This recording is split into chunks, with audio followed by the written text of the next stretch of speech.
On Canada Day, the US dropped a bombshell that got everyone talking. The Trump administration officially declined to extend the CUSMA trade deal, triggering an annual review and a 10-year countdown. But here's the thing.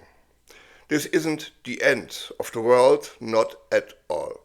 It is actually step one of Trump's infamous maximum pressure negotiation playbook, and we have seen this movie before.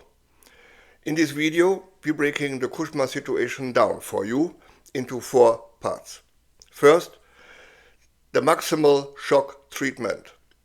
Second, the uncertainty fallout. Third, Canada's elbow up response. And fourth, the domination narrative. So, let's open the curtain wide, folks, and take a look what Trump's announcement really means for Canada and Mexico. Here's what happened. On July 1st, the US Trade Representative officially said they won't extend CUSMA as it stands. Canada and Mexico both wanted that 16 years extension, but Washington said, no thanks. Now, this is classic Trump. This is step one of his playbook, the maximum shock threat. He drops a bomb, threatens to destroy our whole economic architecture, and catches everyone off guard.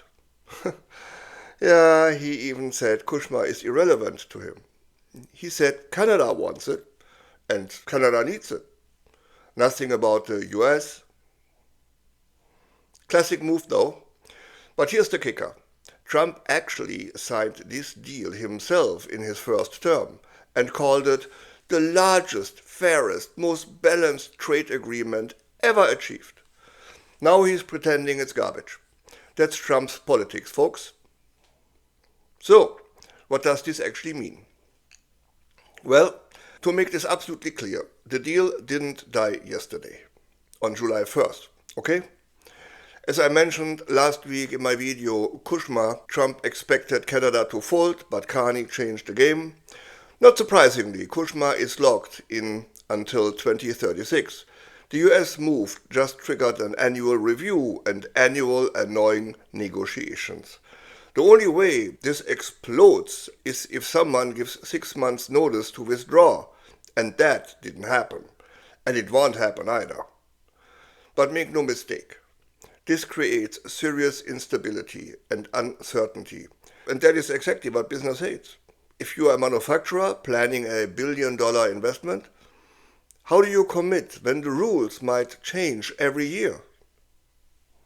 So, yeah, that hits Canada, Mexico, and the US equally. Nobody wins on that front. The orange conman is just too arrogant to accept that. However, here's the silver lining. The nuclear option, a full US withdrawal, didn't materialize. Trump held back. And honestly, that tells you he knows CUSMA actually benefits all 3 countries. Are Canadians panicking? No chance. Prime Minister Carney said he's expecting constructive exchange. No drama. Our Trade Minister, Dominique LeBlanc, is ready to talk. But here's the deal. We are not signing anything unfavorable. Just to appease Washington again. We have done that for decades. Those times are over. Both Canada and Mexico want an extension. But we are not rushing. And we stick together. We knew this was coming. This is step 2 of Trump's playbook. He lets the threat simmer. Market shake, supply chains freeze, but we are not biting. And look, Trump's big demands, more US content in cars, more access to our dairy market, the classic stuff. But he also wants us to stop buying Chinese EVs. Arrogant and ridiculous. The point is, Canada is ready to negotiate, but on our terms. Now, here's where it gets predictable. The US wants to renegotiate the deal, but there is not much wiggle room. So, Trump will make a few tweaks and then declare himself the winner. Even if CUSMA barely changes, he'll take a victory lap and claims he fixed it. That's step 4, the domination narrative. Remember when he called NAFTA a disaster, then signed CUSMA, which is basically the same flippin' deal, just with a few little updates? Yeah, that's his pattern. And here's the thing. Trump's leverage might actually decline over the midterm election. If Republicans lose ground, he won't have the same political capital to bully Canada. I'm looking forward to that. So my friends, no panic, no elevated heartbeats. Carney got that. We got that. We may just wait it out. We've got the game, not the American conman.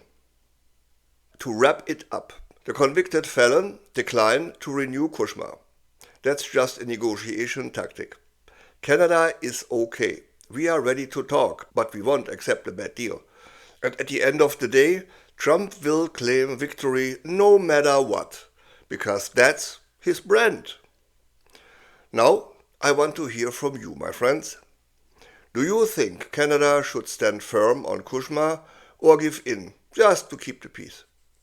And if you haven't already, check out my video, Trump Extorts the World, Carney Unites the World's Resistance, for the full breakdown of his playbook. The link is in the description below and pops up at the end of this video.